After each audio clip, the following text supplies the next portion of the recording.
Hello and welcome to a Blast from the Past episode of Below the Title. I'm Robert. And I'm Taylor, and today we're talking Bram Stoker's Dracula.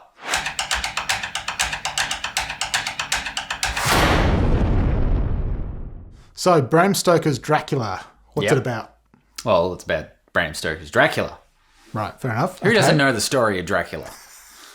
Directed by Francis Ford Coppola, Bram Stoker's Dracula tells the tale of Transylvania prince Dracul, who returns from an unwinnable battle with his enemies to find that the love of his life, Elisabetta, has killed herself after receiving an arrow through a window and that he had fallen in battle.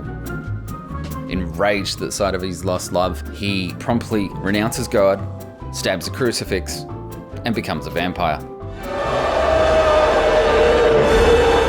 Then we cut to 400 years later, and young clerk Jonathan Harker is tasked with travelling to Transylvania to help an eccentric count finalise a real estate deal. He leaves behind his new fiancée Mina, who just happens to be the spitting image of Elisabetta, and promptly sets off a tale of love, redemption, vampires, hammy acting, and bad accents. Count Dracula, he's trying to buy up some properties in London. I want to see the modern world. And puppy dog tails. And yeah, there was a snips little and bit of snails. that. Well, this is the thing. I really dig this film. And Gary Oldman's a great Dracula. Again, Gary Oldman, he just disappears into the role. Oh, he's great in it. Men with their foolish spells cannot protect you from my power. Whoa, ha, ha, ha. He has got a little bit of that going on in it. I guess you can't help it. I mean, that's what Dracula is, right? It is. The He count. doesn't have the cape. Is but he he's got counting the things? shadow. Is he counting sandwiches and things? 1, 2, whoa, ha, ha, ha. I mean, it's got a great cast now. It's got Anthony Hopkins, Yeah. Dracul. who's awesome. He's on a whole other level of ham in this, and it works wonders. Not on an empty stomach. Sheriff! Here, sir. I starve. Feed me. I remember after Bram Stoker's came out, because it was quite a success, one thing they used to talk about a whole lot, and it never happened, was they were going to spin off Anthony Hopkins into the Van Helsing Chronicles. Right. And I would have loved to have seen that film. There was the Van Helsing. Well, eventually the Hugh Jackman one came out. Yes. And Yeah, it was yeah, shit. You've got worst actor of the year contenders, Keanu Reeves and Winona Ryder, as they try to out-suck each other. It is odd, but I feel almost that my strange friend is with me. He speaks to me in my thoughts. With him I felt more alive than ever I had. And now without him, soon to be a bride, I feel confused and lost. He's coming closer. He's calling me to him. Here, you must eat. I am not hungry.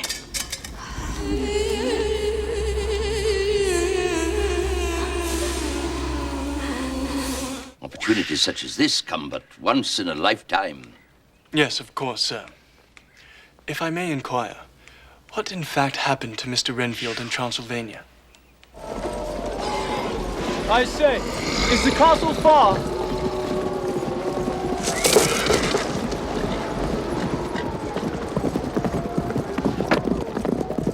I've seen many strange things already. I doubted everything, even my mind. I was impotent with fear. I know. But, sir, I know where the bastard sleeps. No, wait. No, let them go! Let them go! Our work is finished here. Everyone's English, except for one Texan character.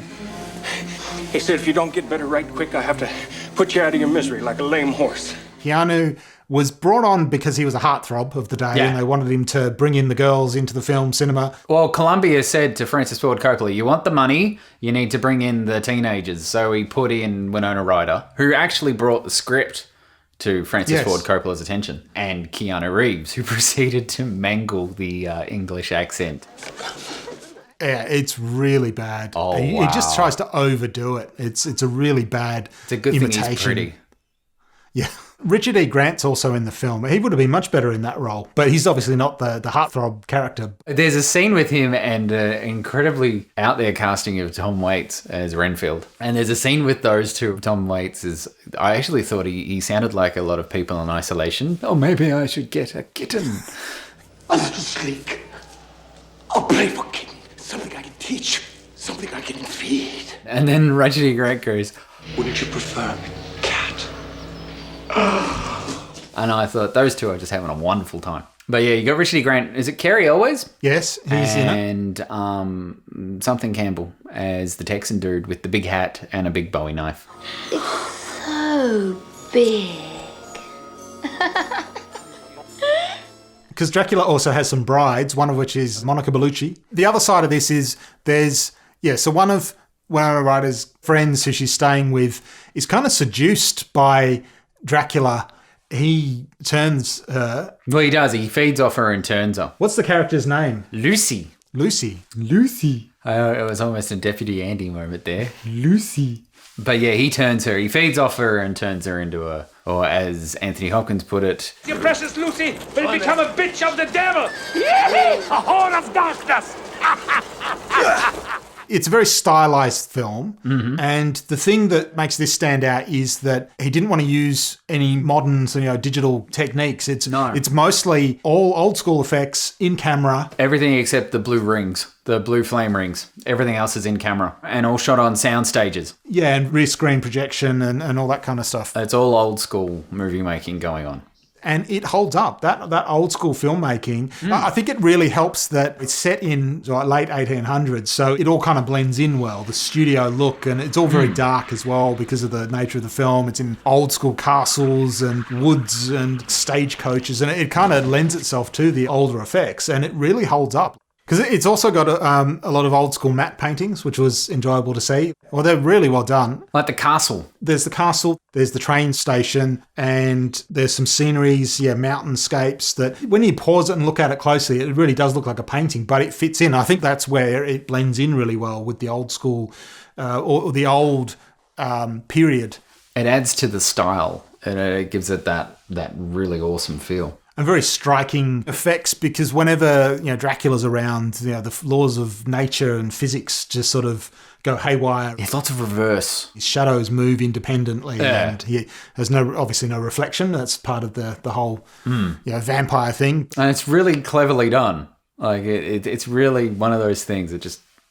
Because at first it's very subtle. You think, is it moving separately? Is it? And then it does go off, do something else. It's like a lag between what he's doing and his shadow, and mice running across the roof and drips going upwards. And there's that shot with Keanu where he's climbed out the window and he's scooching along the edge of the castle, and then he goes around a corner and slides off. It's weird, but it works. And there's lots of dissolves and lots of close-ups of eyes and the blood and all sorts of things. You look at a lot of films throughout the 90s when they were starting to use digital, and even more recently, and you think, that doesn't hold up. No. Or it's not going to hold up. Whereas and it just stands out. Quite solid. It holds up very well. And the makeup's top level. Yep. For like when he's the wolf and the bat creatures. It's all Gary Oldman in there too. Yeah. It holds up really well. And it has an amazing score. The musical score is really distinctive. It's a very, very strong... Yeah, strong musical score. It's very memorable score. Absolutely. Although I'm going to let you pronounce the guy who composed it. Oh, I don't have his name. Wojciech Killer. Yeah, let's just. It's got a great score, that one. It's got a great score by a composer. By that composer. It also had a very, in my opinion, very out of place Annie Lennox song in the end credits. Long before Lord of the Rings decided to do it. Well, it's weird because there's no other modern music in it except for that. They just had to jam that in there for some reason. Apparently, that was, I think, quite a success, that song, as a song, but it just seems really out of place. Was this one of those ones that had all musical score and had one song at the end and then had an album of songs from and inspired by the film? I bought the score, which has that song on it. Oh, okay. So they didn't do the thing of songs inspired by. The songs inspired by the old Cash-In soundtrack. One thing I wanted to talk about was the costume design and the production design in this. Was it a Japanese costume designer who hadn't done anything before, or she was brought on as a production designer and then Francis saw her costume design work? And it's amazing. Like, it is top level stuff. Like, you look at the armor at the beginning of the film when he goes off to war. Oh, that's so distinctive, yeah. The outfits for Lucy when she comes back as a vampire. Yeah. Like, you look at the work and all that sort of stuff. Like, it's incredible stuff. I think a lot of it's influenced by, especially Dracula's outfits, his flowing gowns. It's very much influenced by the Japanese, like the kabuki theatre costumes, and you can see that influence in it. But yeah, it's very intricate. That armour at the start, it looks like muscles. Yeah, it looks like muscles. The skin on. And it's unbelievable. Like, it's still, 28 years later, and it's still really impressive stuff. It's such an amazing visual film. It's got some amazing actors in it, but yeah, you can't help come back to Keanu and Winona. Unfortunately, maybe now they could do a special edition where they could sort of just dub in better accent performance. Come on! But it's become part of it now that it's so crap. Yeah, it's part of this movie's charms. I know for a very long time after watching this, I would go, I've seen where the bastard sleeps. And one of the best examples of the basically night and day difference between someone like Gary Oldman and Keanu Reeves' performance is when Keanu's he's shaving, and then Dracula comes in and is all being a bit weird. But you just got the two night and day performances in that scene right there. It really highlights the differences. You will not by any chance go to sleep in any other part of the castle. It is old and has many bad memories. Be warned.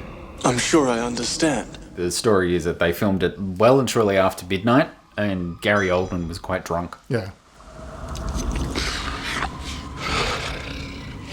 But all on purpose. Like, it was done to give it that feel. And even then, he outacts Keanu. Because in this, he's still very much in the Ted Theodore Logan mode in this, really. I mean, he's still that.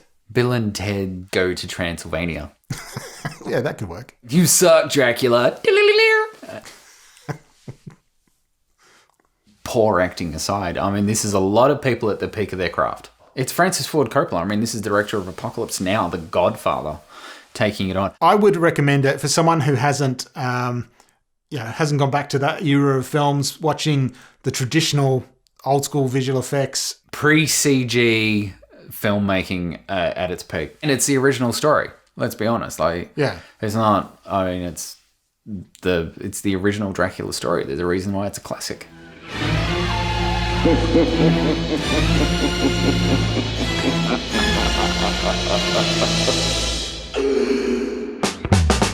If that review did not suck, click like, subscribe, and do a poor accent.